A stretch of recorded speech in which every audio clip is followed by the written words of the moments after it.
The richest people in the world taught me how to sell. They just don't know it. 6 years ago, I was scrubbing floors in the most iconic hotel in Europe. Not metaphorically.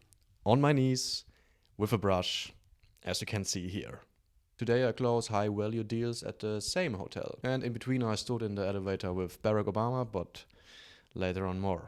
I've learned something about human nature. No sales course, no sales guy, no sales book can teach you. And that's why this channel is existing. Only for one reason. To give you that knowledge. Compressed, practical, real, and with German efficiency. If you're in sales or work with people in period, you already know the feeling. You know your product, you know your pitch, but sometimes you walk out of the room and think, what just happened? I should have won that deal. It was not your product who lost it, and it was not the price who lost it.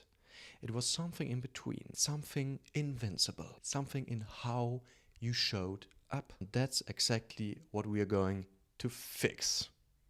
Alright, let me tell you who am I and why you should care. I started at the very bottom of the hospitality industry. Dishes, floors, every department nobody wants to work in. No connections, no shortcuts, no university degree which opens doors for me. But what I did have was a front row seat. Every single day of these 6 years, I was listening and observing CEOs, head of states, millionaires and billionaires, people who have sold their entire lives and can detect a fake, fishy, desperate salesperson across the room. You cannot survive in that environment without learning how human beings actually work. And that's what I'm going to teach you.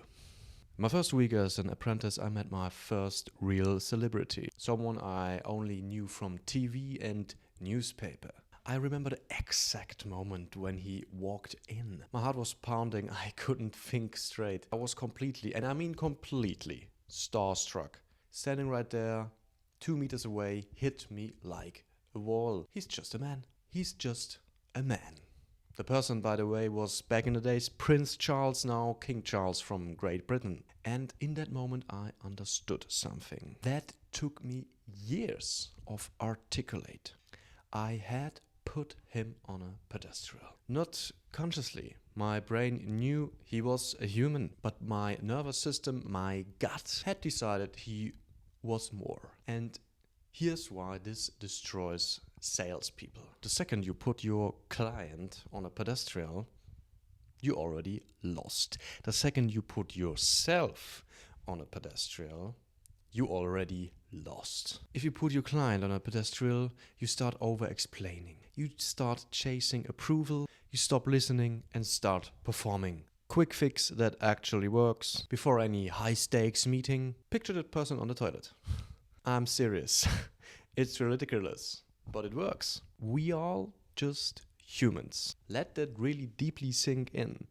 Everyone cooks with water. No one is better, no one is worse. Everyone is equal. Everyone has to go to the toilet. A few years later, I found myself in the elevator. Small space, maybe 6 people. And one of them was former President Barack Obama. Less than 1 meter away. I want you to imagine that for a second. Now, what do you think he was doing? Talking, performing? Nothing. He was completely still. Quite present, unbothered. And yet he owned every single centimeter of that elevator. Maybe he was also just tired. I don't know. But at that moment I come obsessed with one pattern. I started watching every powerful person walking in a room, walking into the hotel lobby, walking into the restaurant. CEOs, politicians, founders. And it was always the same. The more powerful the person, the less they spoke. Most people today are afraid of silence. They fill it. They over-explain. They ramble it. Because silence feels like losing. But here's the truth. Silence is the language of control. In sales, and I want you to remember that line, the first person who speaks after naming the price loses.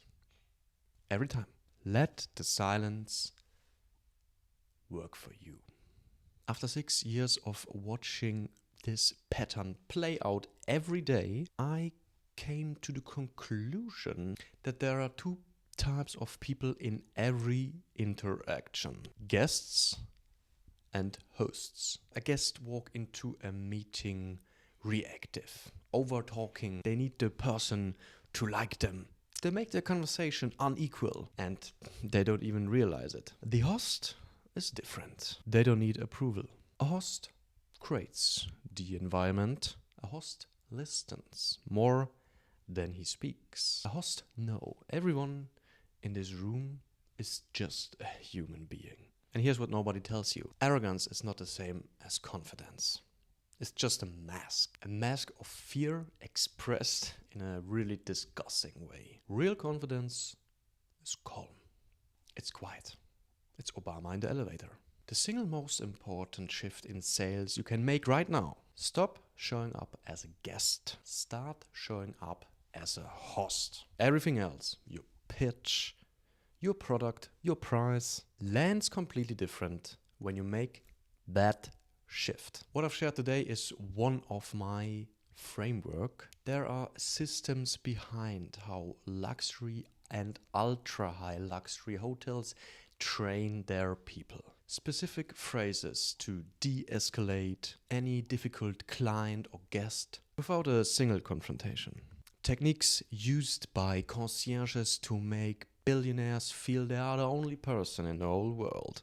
And all of it, every single principle applies directly on how you sell, how you communicate, and how you show up. I'm just getting started. Right now I'm building a community called the White Glove Standard. It's on School.